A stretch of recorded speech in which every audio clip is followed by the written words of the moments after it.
everybody. My name's Emily, if you don't already know who I am. I figured in this weird time that we're going through with quarantining ourselves, I could make some videos of me reading some of my favorite children's books. I have a friend with me as well. He's feeling a little shy. No, I'm not. He is an ape. A lot of the times, him and his friends come here from Borneo. They like to live in the jungle. Oh, hey Herb. How's it going? How are you? I'm alright. Are you feeling a little nervous to be on camera? Yeah. It's okay, Herb. It's just me and you. No, it's not. Well, all of our friends are at home. Wave to them. Where are they? They're at home. You can wave your arm, you know. You don't have to wave your whole body. Just wave your arm. Okay. Do you want to tell everybody what we're going to read today? We're reading a book. Yep, we're reading a book. Do you know what book we're going to read? I think it's called The Lorax. Oh, you're right, Herb. We're reading The Lorax by Dr. Seuss. Have you ever read this book before, Herb? No, but I love his mustache. Oh, yeah. I think he kind of looks like you. What do you think? No, he don't look like me. All right, whatever. At the far end of town, where the grickle grass grows, and the wind smells slow and sour when it blows, and no birds ever sing excepting old crows, is the street of the lifted Lorax. I don't like crows. Why not? They caw. Can you tell me how they sound? They sound like caw, caw, caw. Like a little old lady. I thought it was more like, No, it's more like caw! Oh, that was pretty good. Thank you. And deep in the grickle grass, some people say, if you look deep enough, you can still see today where the Lorax once stood, just as long as it could, before somebody lifted the Lorax away. What was the Lorax? And why was it there? And why was it lifted and taken somewhere from the far end of town where the grickle grass grows? The old Once-ler still lives here. Ask him. He knows. Should we ask him? Okay. All right. You won't see the Once-ler. Don't knock at his door. He stays in his lurkin on top of his store. He lurks at his lurkin, cold under the roof, where he makes his own clothes out of muffered moof. That's a really cool house. You like it? Yeah. It's super tall. Wicked. And on special dank midnights in August, he peeks out of the shutters, and sometimes he speaks and tells how the Lorax was lifted away. He'll tell you, perhaps, if you're willing to pay. What are you going to pay? Let's find out. On the end of a rope, he lets down a tin pail. This is a long story. It is pretty long. And you have to toss in 15 cents and a nail, and the shell of a great-great-great-grandfather snail. Then he pulls up the pail, makes a most careful count, to see if you've paid him the proper amount. Then he hides what you paid him away in his snub, his secret strange hole in his grovelous glove. Then he grunts, I will call you by whispermaphone, for the secrets I tell are for your ears alone. Do you ever tell secrets? No. Everybody knows your business? You're an open book? Well, yeah. I live in a tree. Slop! Down slops the whispermaphone to your ear, and the old Once-ler's whispers are not very clear, since they have to come down through a snurgly hose, and he sounds as if he had smallish bees up his nose. I love bees. Now I'll tell you, he says, with his teeth sounding gray, how the Lorax got lifted and taken away. It all started way back, such a long, long time back. Way back in the days when the grass was still green, and the pond was still wet, and the clouds were still clean, and the song of the swami swans rang out in space. One morning I came to this glorious place, and I first saw the trees, the truffula trees, the bright-colored tufts of the truffula trees, mile after mile in the fresh morning breeze. I love trees.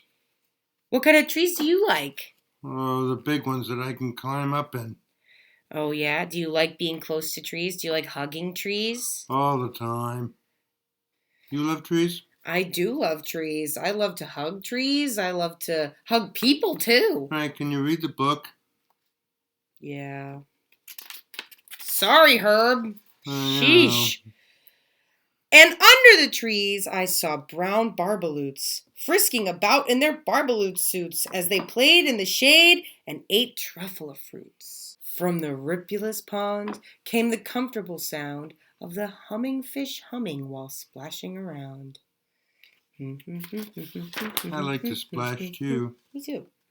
But Splash, those splash, trees, those truffula trees. All my life I'd been searching for trees such as these. The touch of their tufts was much softer than silk, and they had the sweet smell of fresh butterfly milk. I felt a great leaping of joy in my heart. I knew just what I'd do. I unloaded my cart. In no time at all, I had built a small shop.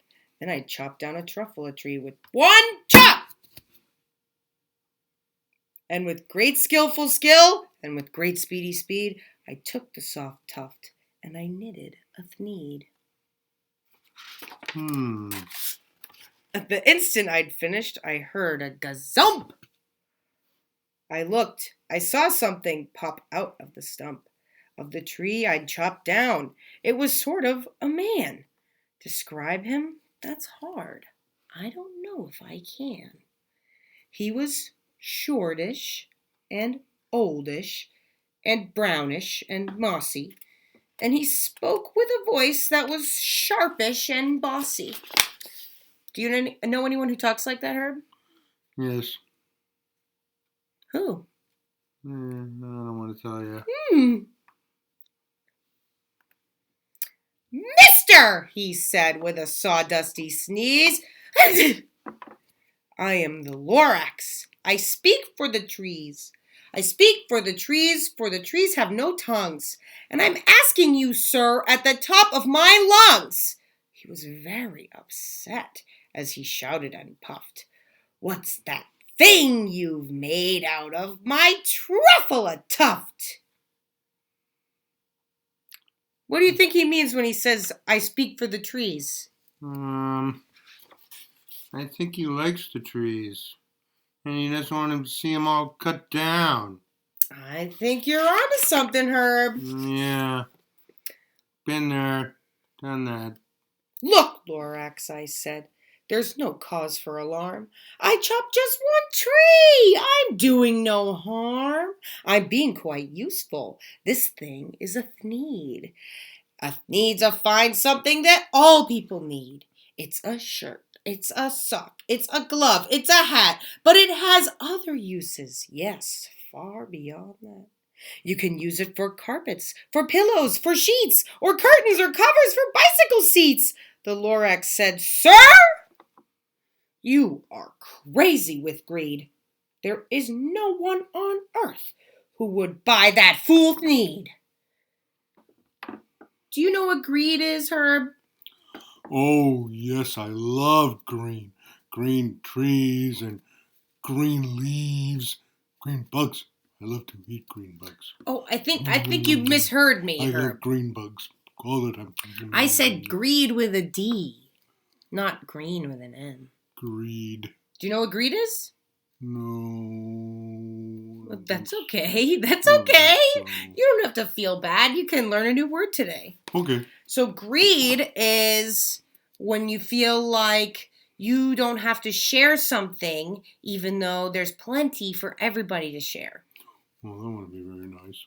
If I told you I had some grapes, would you like to eat some? I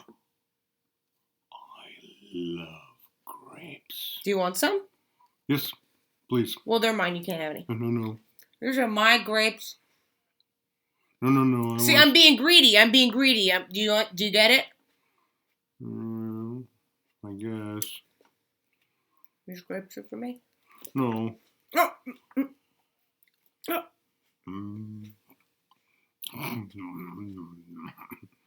I love He grapes. just ate all of my grapes. I love grapes. And so I would have shared with you anyways. I was just trying to You prove were a point. being greedy. You were being And we greedy. learned something new. Okay. Let's keep going. All right. So. But the very next minute, I proved he was wrong. For just at that minute, a chap came along, and he thought that the thneed I had knitted was great. He happily bought it for $3.98. I laughed at the Lorax. Ha! You poor stupid guy! You never can tell what some people will buy. I repeat, cried the Lorax. I speak for the trees. I'm busy, I told him. Shut up, if you please. That's not nice. I know, that's very rude. I rushed across the room and in no time at all built a radio phone. I put in a quick call. I called all my brothers and uncles and aunts. And I said, listen here, here's a wonderful chance for the whole Once-ler family to get mighty rich. Get over here fast, take the road to North Nitch, turn left at Weehawken, sharp right at South Stitch. And in no time at all, in the factory I built, the whole Once-ler family was working full tilt. We were all knitting thneeds just as busy as bees, to the sound of the chopping of truffle trees. That's not nice. What do you think that sounds like? That's not a nice sound. I think it sounds like this. Do you think I'm right? Do you think that's spot on? I think it sounds more like... Okay. Then... Oh, baby! Oh! How my business did grow. Now chopping one tree at a time was too slow. So I quickly invented my super axe hacker, which whacked off 4 truffle trees at one smacker. We were making thneeds 4 times as fast as before, and that Lorax, he didn't show up anymore. But the next week, he knocked on my new office door. He snapped, I'm the Lorax who speaks for the trees, which you seem to be chopping as fast as you please, but I'm also in charge of the brown barbaloots, who played in the shade in their barbaloot suits and happily lived eating truffle fruits. Now, thanks to your hacking my trees to the ground, there's not enough truffle fruit to go round, and my poor barbaloots are all getting the crummies because they have gas and no food in their tummies. They loved living here, but I can't let them stay. They'll have to find food, and I hope that they may. Good luck, boys, he cried, and he sent them away. I, the Once-ler, felt sad as I watched them all go. But business is business, and business must grow, regardless of crummies and tummies, you know. Well, never mind. Go ahead. Are you okay, Herb? I'm getting kind of sad. Okay, should I keep reading the story? Well, I don't like trees being cut down. I know, it's sad. Is there anything I can do to help you feel better?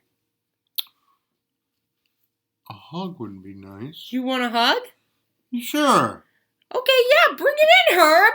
Let me get some. That's very nice. I love giving hugs. I feel much better now. Oh, okay. I'm so happy to hear that. All right, should we keep reading? finish the story. Okay.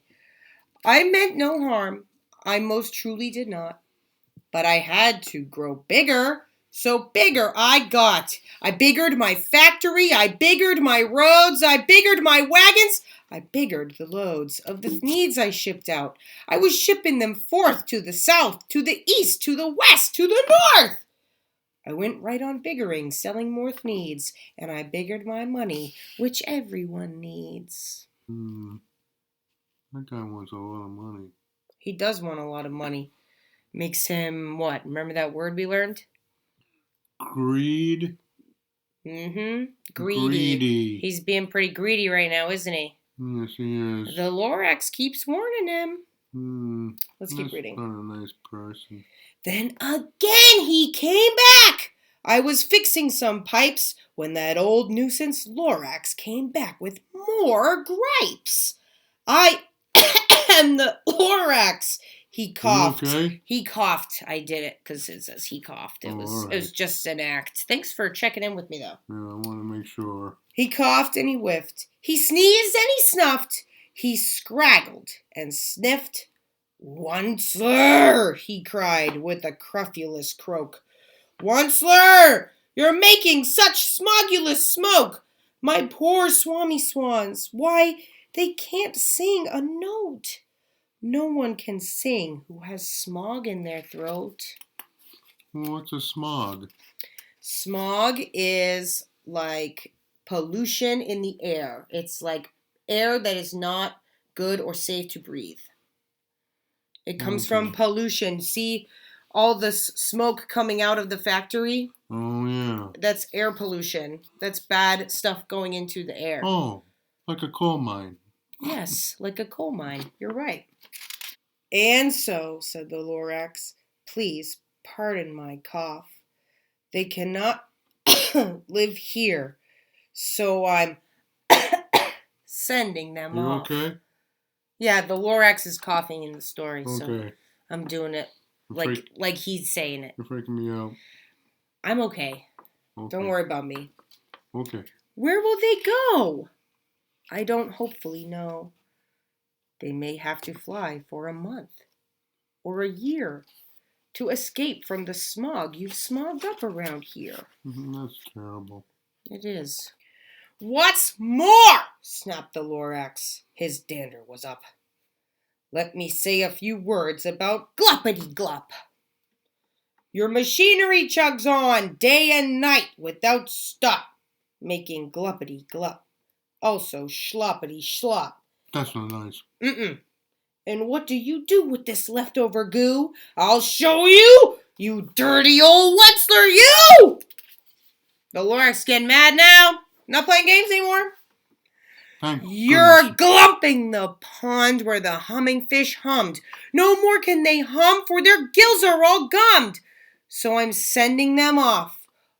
Oh, their future is dreary. They'll walk on their fins and get woefully weary in search of some water that isn't so smeary. And then I got mad. I got terribly mad. I yelled at the Lorax, now listen here, Dad! All you do is yap and say bad. Well, I have my rights, sir, and I'm telling you, I intend to go on doing just what I do. And for your information, you Lorax, I'm figuring on biggerin' and biggerin' and biggerin' and biggerin', turning more truffula trees into thneeds, which everyone needs. I don't like him. He's not a nice guy. No. And at that very moment, we heard a loud whack. From outside in the fields came a sickening smack of an axe on a tree. Then we heard the tree fall, the very last truffula tree of them all. No more trees, no more thneeds, no more work to be done. So in no time, my uncles and aunts, every one, all waved me goodbye. They jumped into my cars and drove away under the smoke-smuggered stars. Now all that was left neath the bad-smelling sky was my big empty factory, the Lorax, and I. He's a bad person. The Lorax said nothing, just gave me a glance, just gave me a very sad backward glance, as he lifted himself by the seat of his pants. And I'll never forget the grim look on his face when he hoisted himself and took leave of this place through a hole in the smog without leaving a trace. And all that the Lorax left here in this mess was a small pile of rocks with one word: unless. Whatever that meant, well, I just couldn't guess. That was long, long ago. But each day since that day, I've sat here and worried away. Through the years, while my buildings have fallen apart, I've worried about it with all of my heart. But now, says the Once-ler, now that you're here, the word of the Lorax seems perfectly clear. Unless someone like you cares a whole awful lot, nothing is going to get better. It's not. So, catch, calls the Once-ler. He lets something fall. It's a truffula seed. It's the last one of all. You're in charge of the last of the truffula seeds, and truffula trees are what everyone needs. Plant a new truffula, treat it with care, give it clean water and feed it fresh air. Grow a forest, protect it from axes that hack. Then the Lorax and all of his friends may come back. The end. Did you like that story, Herb? It's kind of sad. Yeah, this is kind of a sad story. Do you want to talk about it? Sure. When I was a baby, my home was destroyed by people like the Once-ler. They came into the jungle and cut down all our trees. The water was not good to drink. We all had to leave, like the barbaloots and the swarmy swans. I hope they all found safe places and new homes. That sounds so confusing and scary, Herb. I'm sorry that happened to you. Do you need a hug? No, not right now. Okay. Is there anything else I can do for you to make you feel better? Can we get some of those grapes again? Absolutely, Herb. All right. Let's just say goodbye to everybody first. Thank you all so much for tuning in with Herb and myself today to read The Lorax by Dr. Seuss. That was a great book.